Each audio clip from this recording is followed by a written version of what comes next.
नमस्कार, स्वागत है आप सभी का। आप देख रहे हैं देश का number 1 news channel news 18 India और मैं हूं आपके साथ ऋतिका सिंह।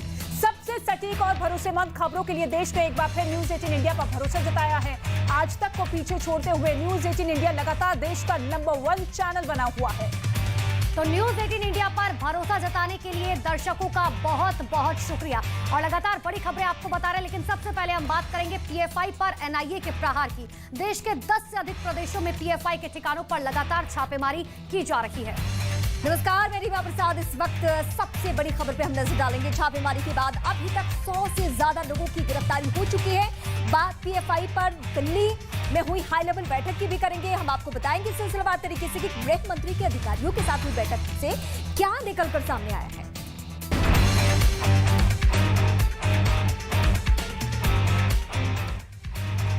तो पीएफआई के खिलाफ एनआईए की सबसे बड़ी छापेमारी जारी है। टेरर फंडिंग और कैंप चलाने के मामले में एनआईए और ईडी की टीम ताबड़तोड़ छापे मार रही है। 10 से ज्यादा राज्यों में इस वक्त छापे जारी है और अब तक जो जानकारी है उसमें 100 से ज्यादा लोगों को गिरफ्तार किया जा चुका है। ये छापेमारी उत्तर से दक्षिण के राज्यों में लगातार जारी है। शाहीन बाग से दिल्ली के पीएफआई अध्यक्ष परवेज अहमद को गिरफ्तार किया गया, तो पीएफआई के राजस्थान अध्यक्ष आसिफ को चेन्नई से हिरासत में लिया गया। और इस छापे और इस गिरफ्तारी के विरोध में जयपुर, चेन्नई समेत कई जगहों पर प्रदर्शन भी हुए, जिसकी तस्वीरें सिलसिलेवार तरीके से हम आपको दिखा रहे हैं। और इस वक्त ये भी इसके बारे में जानकारी मिल रही है कि पिछले कई दिनों से सरकार को पीएफआई के खिलाफ कुछ ऐसे इनपुट्स मिल रहे थे जिससे एनआईए की टीम को और सबूतों के आधार पर एक्शन लेना पड़ा। और इस संगठन के खिलाफ यानी पीएफआई के खिलाफ पहली दफा इतनी बड़ी कार्रवाई हुई है, जहां एक दो नहीं 11 राज्यों में एक साथ छापेमारी।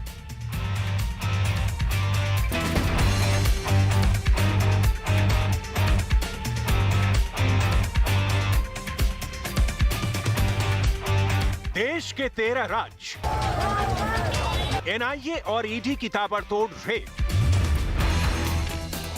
100 से ज्यादा गिरफ्तारियां। गुरुवार रात से ही एनआईए और ईडी की टीम देश के 13 राज्यों में छापेमारी कर रही है। एक के बाद एक ताबड़तोड़ गिरफ्तारियां हो रही हैं। गिरफ्तारियों और छापेमारी के विरोध में पीएफआई के सदस्य प्रदर्शन कर रहे हैं। इस वक्त असम, आंध्र प्रदेश, दिल्ली, कर्नाटक, केरल, मध्य प्रदेश, महाराष्ट्र, पौंडीचेरी, तमिलनाडु, उत्तर प्रदेश और राजस्थान में एनआईए की छापेमारी जारी है। और देश में एनआईए और ईडी की रेड के खिलाफ केरल, तमिलनाडु, कर्नाटक, राजस्थान में पीएफआई कार्यकर्ताओं का प्रदर्शन जारी है।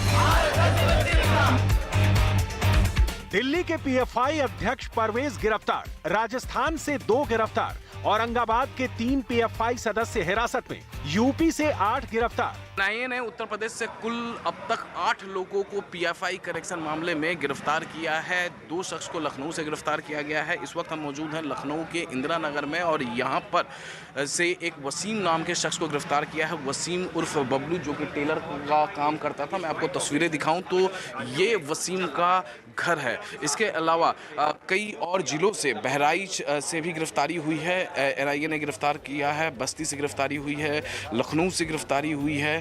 तो ये कुल 8 आरोपियों को फिलहाल गिरफ्तार किया गया है। उत्तर प्रदेश से एनआईए ने गिरफ्तार किया है। इसी तरह से देश भर में अब तक एजेंसियों ने 114 लोगों की गिरफ्तारी की है। जांच एजेंसियों के मुताबिक पीएफआई छापेमारी के सिलसिले में दिल्ली में जिस जगह ईडी और एनआईए ने रेड की है और परवेज को गिरफ्तार किया है, ये उनका राष्ट्रीय कार्यालय है। सूत्र ये भी बता रहे हैं कि दिल्ली के राष्ट्रीय कार्यालय से ही नॉर्दर्न इंडिया में पीएफआई के लिटरेचर उनके काडरों को सप्लाई किया जाता था। जबरदस्ती गेट पीटा, उन्होंने गेट खोली, बहसबाजी होती रही। मतलब गेट खोली, बस इतना ही करे। तो मैं कह रही थी पहले वो है ही नहीं, तो मैं गेट खोल के क्या करूँगी? तो नहीं, वो घर के अंदर ही है। मैं वहाँ, इस पर बहुत सारी पुलिस आ गई, यहाँ पे लेडीज भी आ गई। और मैं, अगर आप गेट नहीं खोलेंगी तो मैं ताला तोड़ के भी अंदर आ जाऊँगा, मुझे सब हक है। मैंने फिर उनसे पूछा कि आपके पास क्या वारंट है अंदर आने का? उन्होंने कहा कि मेरे पास वारंट पेपर है, मैं ऐसे नहीं आया हूँ। महाराष्ट्र एटीएस ने पूरे महाराष्ट्र में 20 लोगों को हिरासत में लिया है। मालेगांव से मौलाना सैफुर रहमान को हिरासत में लिया गया है। सैफुर रहमान पीएफआई का नासिक डिस्ट्रिक्ट प्रेसिडेंट है। कोलकाता के तिलजड़ा इलाके में स्थित पीएफआई के एक कार्यालय पर भी एनआईए छापेमारी कर रही है। जिस बिल्डिंग में पीएफआई का कार्यालय हो उसे सुरक्षा बलों ने पूरी तरह से घेर रखा है। फंडिंग को लेकर देश के कई राज्यों में एनआईए का जोरदार एक्शन लगातार जारी है। चेन्नई, इसके साथ ही कोशिकाकोड और कर्नूल में छापेमारी के खिलाफ प्रदर्शन भी देखे गए। और ये 3 तस्वीरें इस वक्त आपको हम दिखा रहे हैं, जहां देश के ज्यादातर राज्यों में जो डिटेल्स खबर मिल रही है वो ये है कि 11 राज्यों में छापेमारी, लेकिन इस छापेमारी के विरोध में अलग अलग जगहों पे प्रदर्शन भी देखने को मिल रहा है। कई जगहों पे लोग नाराज हो रहे हैं कि आपके पास वारंट नहीं, आपके पास पेपर नहीं, आपके पास डॉक्यूमेंट नहीं, तो आप कैसे घर के अंदर आ रहे हैं। ये 3 तस्वीरें इस वक्त आपके सामने जो प्रदर्शन की कहानी बयां करती है।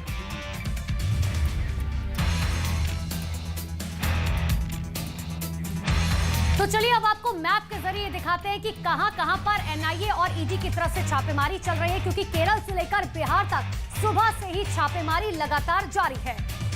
बिल्कुल, ये मैप देखिए आपके सामने आ चुका है और एक एक राज्य जहां पर इस वक्त एनआईए और ईडी की टीम जो है ताबड़तोड़ एक्शन लेती हुई नजर आ रही है। सबसे बड़ा राज्य केरल, जहां पर दक्षिण राज्य से ही शुरुआत हुई है एनआईए की टीम की तरफ से। और पीएफआई का मूवमेंट जो है वो केरल में ज्यादातर वक्त पे देखा गया है। केरल में हमने अमूमन देखा है कि यहाँ से खबरें आती रही है। चुनाव के दौरान तो और भी ज्यादा पीएफआई का मूवमेंट देखने को मिलता है। बिहार वो प्लेस बन चुका है, फुलदारी शरीफ की वो घटना याद कीजिए जिसमें एक बड़ा एक्शन होता है। और सीमांचल का इलाका, जहाँ पे कल हमने देखा कि वहां पे पहले से भी हालात खराब है, और कल इसी सीमांचल में, मतलब बिहार के जिस इलाके की पीएफआई मूवमेंट की मैं बात कर रही हूँ, वहां पे अमित शाह की एक बड़ी सभा भी है, उस पर भी सबकी निगाहें। तेलंगाना में भी कमोबेश यही स्थिति है। बिल्कुल, और उसके बाद आगे बढ़ते हुए देखिए 3 राज्य आपने देखे। अब कर्नाटक की बात करें, कर्नाटक में भी पीएफआई की तरफ से पीएफआई को लेकर जो है लगातार छापेमारी की गई। एनआईए ने यहाँ पर छापेमारी की गई। आगे राज्य भी आपको बताएंगे, लेकिन 100 से ज्यादा लोगों की गिरफ्तारियां जो है की गई है। ऋतिका, बिल्कुल, और इसके साथ ही देखिए महाराष्ट्र एक और राज्य हो जाता है जहां पर एनआईए की टीम पहुंची और कई लोगों की गिरफ्तारी की गई है। इसके साथ ही राजस्थान में 2 से 3 ऐसे इंपॉर्टेंट इलाके हैं जहां पर सीधे तौर पर एफआईए का संगठन चलता था, वहां से भी कई अहम गिरफ्तारियां हो चुकी है। रीमा, और उत्तर प्रदेश सबसे महत्वपूर्ण राज्य, और मौजूदा वक्त में जो पीएफआई मूवमेंट को लेकर वहां सरकार ने, यानी स्टेट गवर्नमेंट ने भी जो स्टेप लिया है वो हम आपको बताते रहे। लेकिन आज जब एनआईए की टीम यहां पहुंचती है तो वहां से हमने देखा कि कई गिरफ्तारियां, 100 से ज्यादा लोगों की ऋतिका गिरफ्तारी हो चुकी है। बिल्कुल, और अब आपको बता देते हैं कि जिन जिन राज्यों पर छापेमारी हुई है वहां से कितने लोगों की गिरफ्तारी हुई है। केरल से 22 लोगों की गिरफ्तारी हो चुकी है। इसके साथ ही कर्नाटक में भी बड़ी गिरफ्तारी हुई है, 22 लोगों की गिरफ्तारी। अनुपमा, बिल्कुल, और देखिए अलग अलग जगहों की आपको गिरफ्तारियों की डिटेल्स आपको बता रहे हैं कि आखिर कहां पर कितनी गिरफ्तारियां हुई। कर्नाटक के बाद महाराष्ट्र की बात करें, महाराष्ट्र में 20 लोग जो है गिरफ्तार किए गए।